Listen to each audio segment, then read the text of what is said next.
Hey, just wanted to make a quick video. I'm working on a 95 Ford Ranger XLT.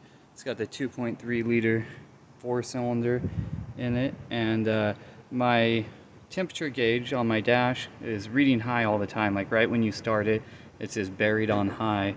And I was trying to fix it, and at first I thought, I seen there's a little temperature sensor there, and I thought that might be the issue, but I changed it with a brand new one and still had the same problem, didn't do anything.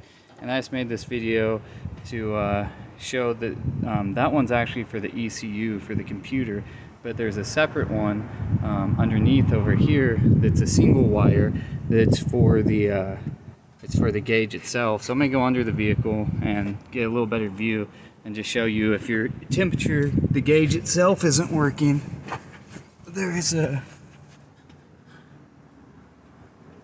sensor. You see right up there, it's a single. It's right here. You can see my finger pointing at it. It's got a single wire push plug that goes onto it. And it's on the driver's side here, right above the oil filter. Single plug push there.